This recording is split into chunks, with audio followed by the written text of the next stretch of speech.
Baik, Assalamualaikum warahmatullahi wabarakatuh. Pada kesempatan kali ini, saya akan menjelaskan materi pelajaran ekonomi, yaitu terbentuknya keseimbangan pasar dan struktur pasar, dengan menggunakan model pembelajaran Project Based Learning atau PJBL. Namun, di kesempatan kali ini, saya akan menjelaskan materi mengenai struktur pasar terlebih dahulu ya. Nah, di awal pembelajaran kita diajak untuk bernalar, tentunya untuk membangun pengetahuan awal kita. Di sini ada berita dari liputan6.com, Jakarta, Ikatan Pedagang Pasar Indonesia (IKAPI) meminta pemerintah mengevaluasi stok dan pasokan bahan kebutuhan pokok jelang Ramadan dan Lebaran. Pasalnya, ketidakseimbangan antara stok dan permintaan nanti akan menyebabkan harga bergejolak. Ketua Umum IKAPI Abdullah Mansuri mengatakan saat ini harga sebagian besar bahan kebutuhan pokok relatif stabil. Namun demikian, ada 3 komoditas yang mulai menunjukkan kenaikan harga, yaitu bawang putih, daging ayam, dan telur.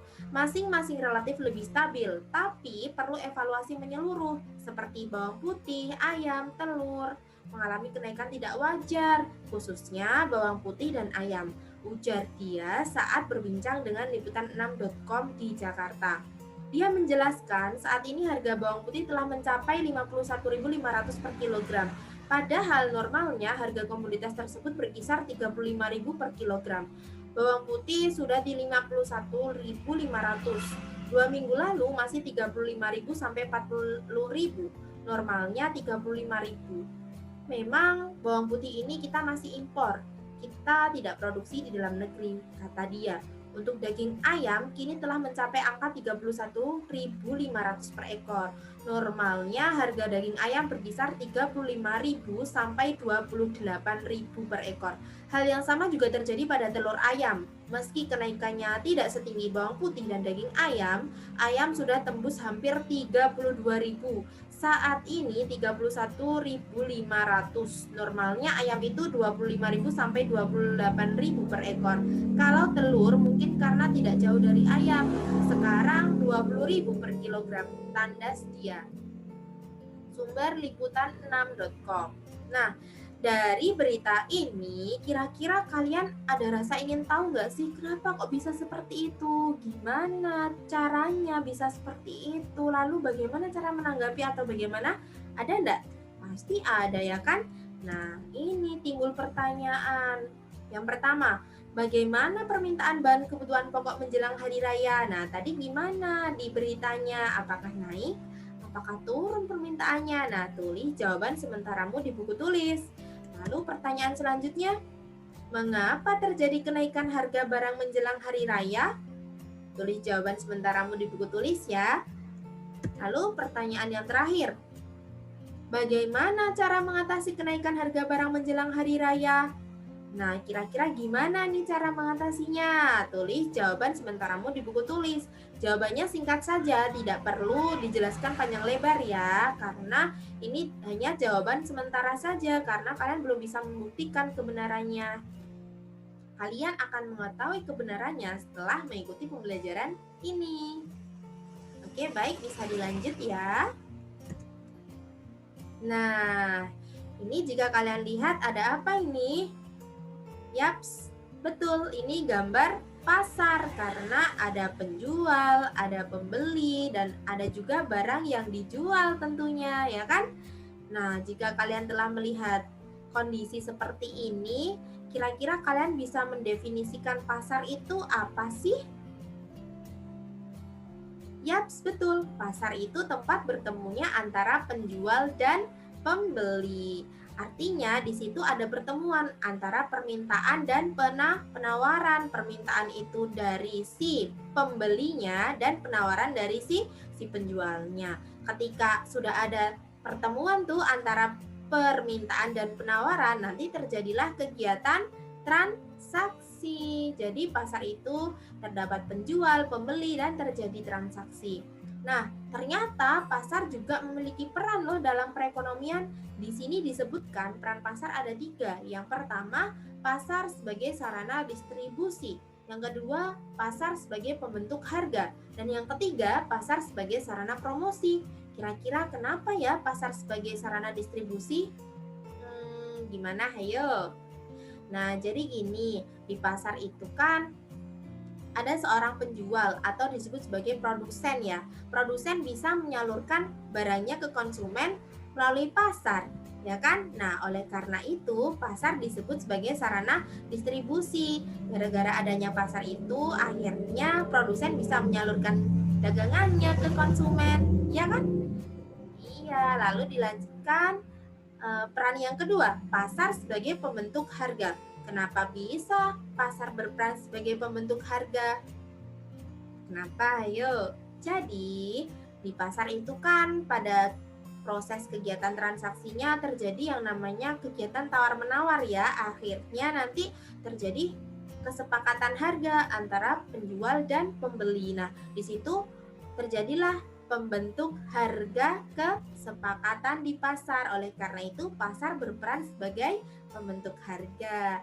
Lalu yang selanjutnya, pasar juga berperan sebagai sarana promosi. Kenapa bisa pasar berperan sebagai sarana promosi?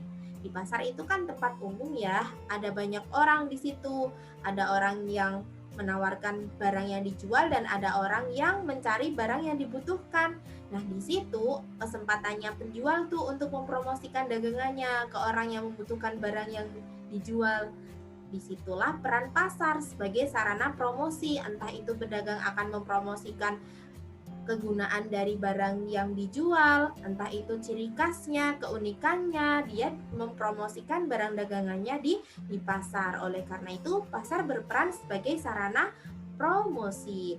Lalu ada banyak macam-macam pasar loh di sini, tidak hanya pasar tradisional dan pasar modern saja. Ternyata pasar itu dibedakan berdasarkan waktu, berdasarkan nyata dan tidak nyatanya, berdasarkan jenis barangnya, berdasarkan jangkauan distribusinya, berdasarkan strukturnya, dan berdasarkan jumlah penjualnya. Nah, jika dilihat dari berdasarkan waktunya ya, ini pasar dibedakan ada pasar harian, ada pasar mingguan, ada pasar bulanan, dan ada pasar tahunan pastinya. Lalu, jika berdasarkan nyata dan tidak nyatanya, pasar itu dibedakan menjadi dua, ada pasar abstrak dan pasar konkret. Pasti kalian bertanya-tanya ya, apa tuh pasar abstrak? Gimana tuh pasar konkret gitu kan? Nah, kalau pasar abstrak itu pasarnya tidak terlihat bentuk fisiknya, namanya saja abstrak. Abstrak kan tidak jelas ya kan? Nah, contohnya apa?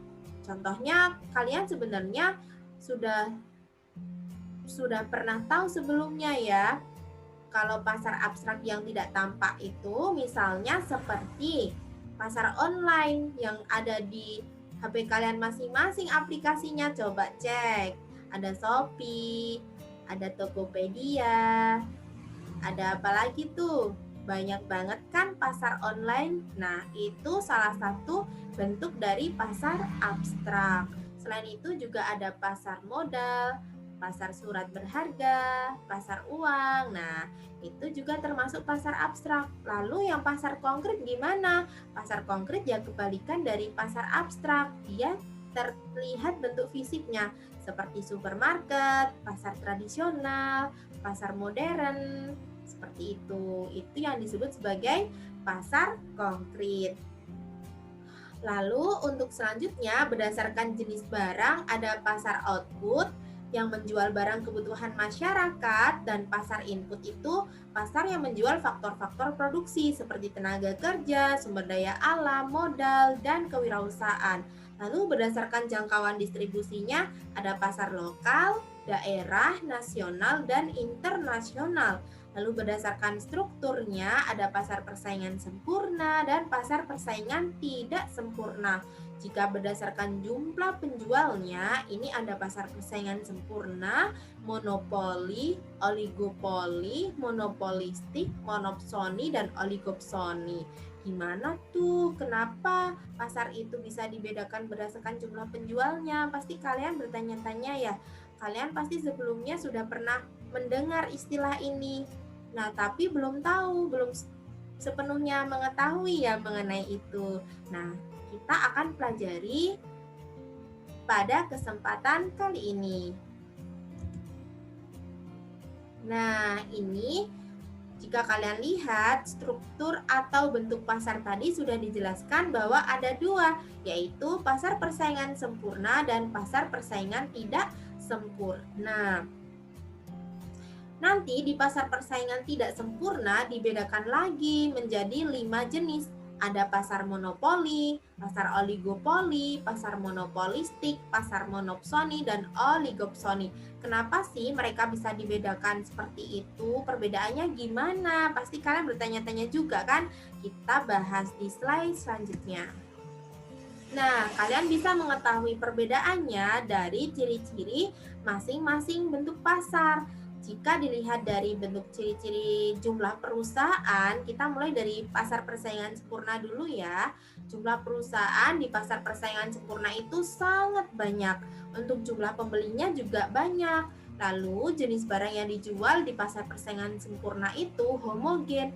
Artinya barang yang dijual itu jenisnya sama, tidak ada ciri khas di antara barang yang satu dengan barang yang lain. Lalu untuk kemampuan menetapkan harganya ini tidak ada atau disebut sebagai price taker. Maksudnya di sini itu pedagang tidak ada kemampuan untuk menentukan harga. Karena di pasar persaingan sempurna harga ditentukan hasil dari tawar-menawar antara penjual dan pembeli. Lalu untuk kemampuan masuk atau keluar industri ini sangat mudah kalau di pasar persaingan sempurna. Lalu untuk contoh industrinya ada apa nih? Sebenarnya industri di pasar persaingan sempurna itu tidak ada yang 100%. Namun yang mendekati itu industri tahu dan tempe. Kita beralih ke pasar monopolistik ya. Jika dilihat dari jumlah perusahaannya di pasar monopolistik ini, jumlah perusahaannya banyak atau penjualnya banyak, jumlah pembelinya juga banyak. Untuk jenis barang yang dijual ini diferensiasi. Gimana maksudnya diferensiasi? Diferensiasi itu barang yang satu dengan barang yang lainnya itu mudah dibedakan karena masing-masing barang tersebut memiliki ciri khas masing-masing. Itu yang disebut sebagai diferensiasi. Lalu kemampuan menetapkan harga di pasar persaingan monopolistik ini sedikit. Untuk kemampuan masuk atau keluar industri juga relatif mudah. Relatif ya. Contoh industrinya apa nih? Di sini disebutkan ada pakaian, ada sepatu. Kenapa bisa disebut sebagai pasar persaingan monopolistik ya, pakaian dan sepatu? Coba deh kalian lihat pakaian dan sepatu kalian. Mereknya berbeda-beda kan, dan masing-masing merek tersebut mempunyai ciri khas masing-masing. Ya enggak? Misalnya merek sepatu yang kalian punya Adidas, Puma, Nike. Nah, itu kan mempunyai ciri khas masing-masing. Itu yang disebut sebagai pasar persaingan monopolistik. Lalu dilanjutkan ke pasar oligopoli. Di pasar oligopoli ini jumlah perusahaannya sedikit atau beberapa. Lalu untuk jumlah pembelinya dia banyak. Jenis barang yang dijual ada yang diferensiasi dan ada yang homogen. Jadi dia menjual dua-duanya. Kalau di pasar oligopoli ya, yang membedakan di sini hanya jumlah penjualnya saja. Lalu untuk kemampuan menetapkan harga, ini di pasar oligopoli lebih banyak ditentukan dari hasil kerjasama antar penjual.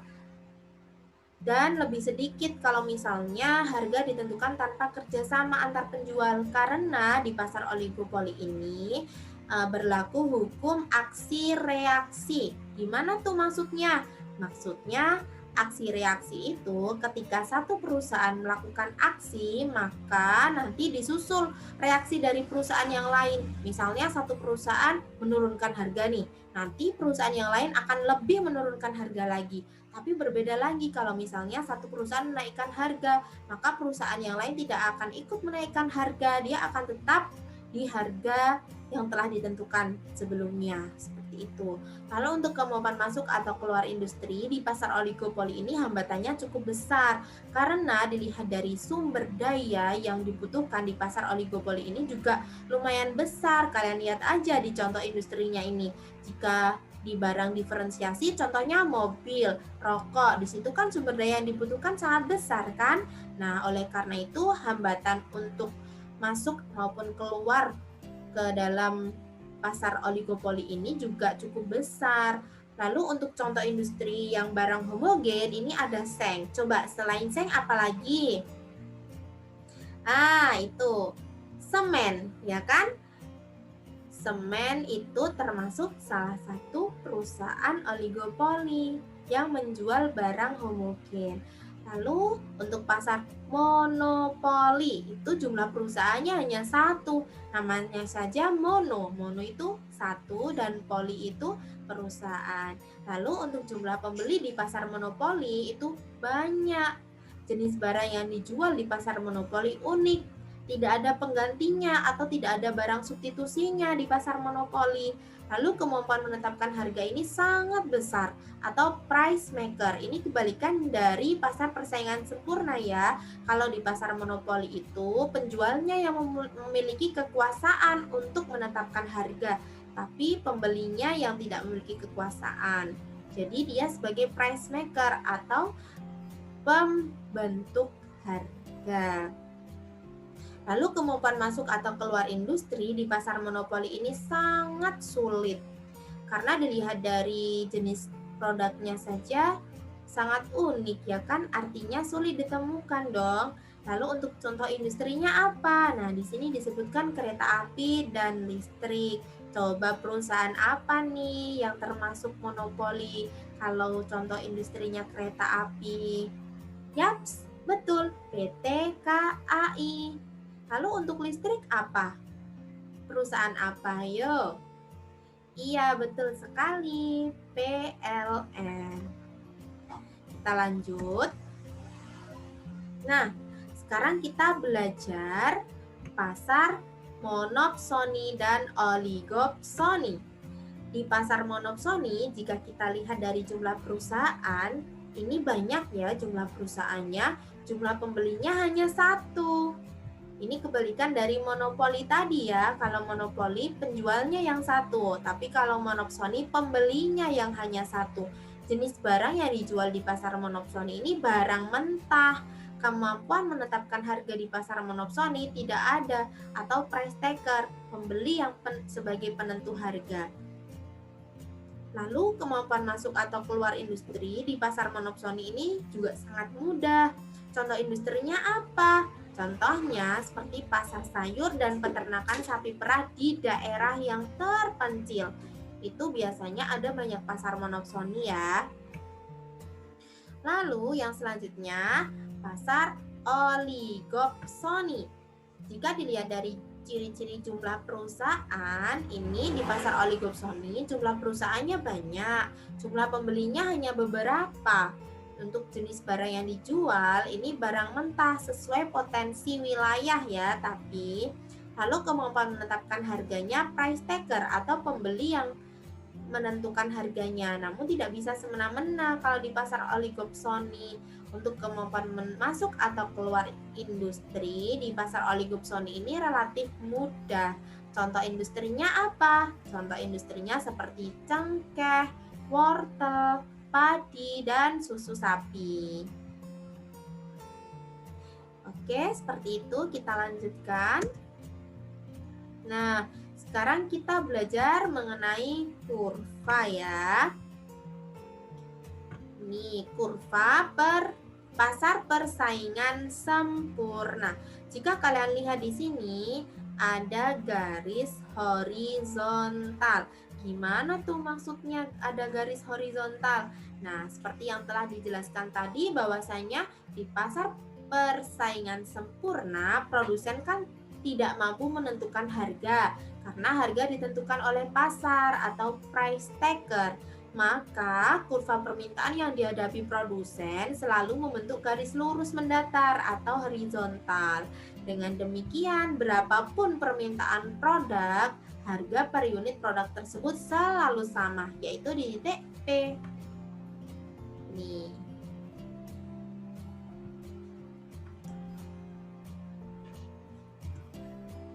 Terima kasih. Jika ada pertanyaan atau sesuatu yang kurang jelas, bisa ditanyakan. Silahkan.